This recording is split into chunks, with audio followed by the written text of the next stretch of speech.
Hello, and welcome to the video where I tell you about how I glowed up my art.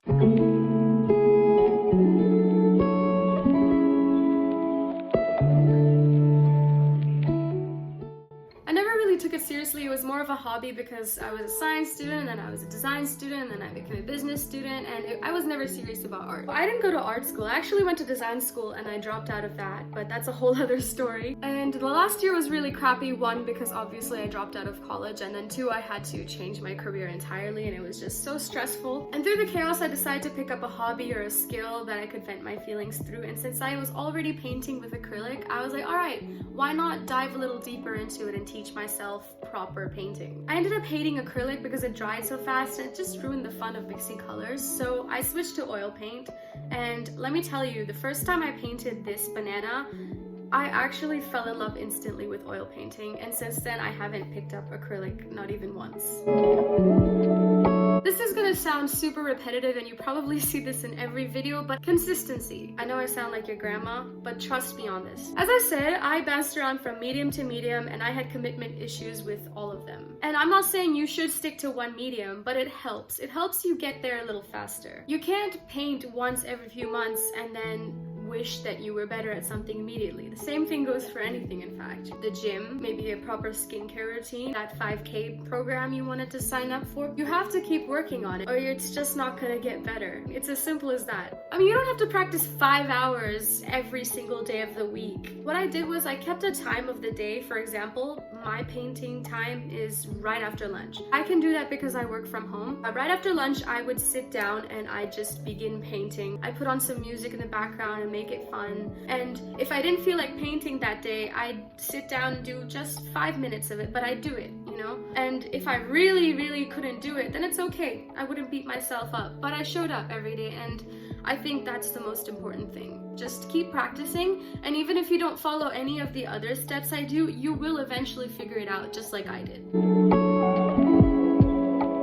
Number 2 is light and shadow. So light and shadow is really important, and I always had some concept of light and shadow in most of my works even before I began oil painting, but I didn't really focus much on it, so it was more of a hit or miss. Sometimes my paintings looked like two-dimensional cartoons, and sometimes they looked a little more realistic. Light and shadow is one of those things that just add to that three-dimensionality people usually are trying to achieve when they're making oil painting portraits. And even if you're painting objects or animals, literally anything, light and shadow is super important. Not to mention, it gives this mood or atmosphere to your painting. And I also want to include values in this term because light and shadow and values sort of work hand in hand. For example, the light is falling harshly over here, here, and here, but then it slowly digresses into dark shadows, and understanding the values really helps. And it just leveled up my painting so much after that. Like, you can see the difference between this painting and this painting, and they were just 2 days apart. And you know what happened in between those 2 days? I watched this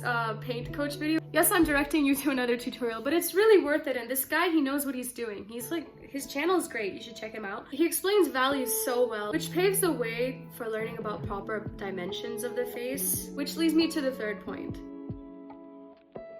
My art used to look very two-dimensional on low days, and I always wondered why. Yes, it was poor My art always used to look two-dimensional, and yes, it was because I had a poor concept of light and shadow, but it was also because I didn't understand that there are different planes of the face that are not gonna, like, I'm not on paper, I'm three-dimensional, that's what I'm trying to say.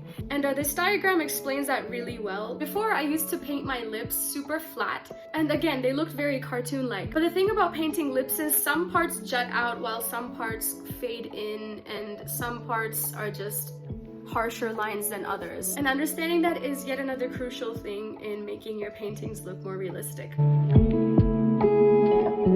Okay, you know what? I don't like this lighting. Oops. I think this is a little better. I don't know. My fourth point is color theory. I jumped right into oil painting without understanding color theory, and that was a huge mistake. But I actually sat down, took a week or two to understand it, and it made a huge difference. And I'm thinking of making a video where I give you a tutorial on how to mix colors. If you want that, let me know in the comments. So all of the points I said before, light and shadow, form, dimension, everything, all of that does not matter if you cannot mix colors, because if you cannot mix colors, you can't create that effect of light and shadow by replicating any shade you see. Mixing colors is basically a superpower. There are many different kinds of color palettes you can choose from, the magenta, cyan, yellow, black one. There's lots of different options. You can do some research on it and take your pick, whatever your preference is. It depends on your style and the mood you want to depict in your painting. You should experiment and have fun with color theory, because I think it's also one of the most fun things to learn in oil painting.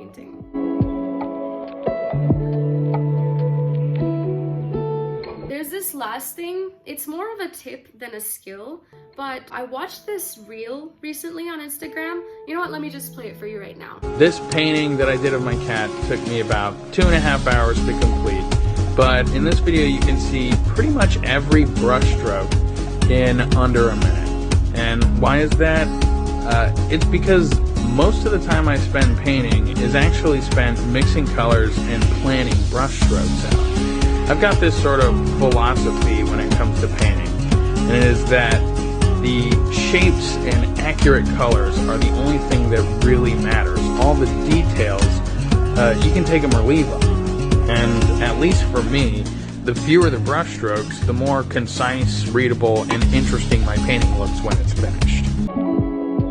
This is the kind of tip that you don't have to be an advanced painter to follow. I don't exactly take hours and hours to mix my paint, but now I do take my sweet time, like 5 to 10 minutes. And instead of layering on paint after paint, trying to get the right sort of thing and create this whole muddy mess, it feels so much more cleaner and neat to just take your time and plan out the brush stroke. Yeah, it's kind of really cool how that dude could do that, and I really wanted to imitate it, and it worked out really well for me. Anyway, that's pretty much most of what I did. I'd say 90% of it was practice, my first point, and you just have to keep doing it and figuring out what works for you. These things work for me, and maybe something else might work for you. And when it's not fun, you can just watch other people paint on YouTube, and it's very inspiring. It's a trial and error thing, like most things. Yeah, you just have to really, it's gonna sound cringe, but you just have to enjoy the journey of it, you know? Keep going with it, just have fun with it. If it doesn't turn out like the person that paints really well on Instagram, don't worry about it. You need to paint for yourself, and you need to paint something that you like enjoying. And also, if you really want to paint like that person, you can sort of learn to copy their style. There's nothing wrong with it. Don't copy their paintings.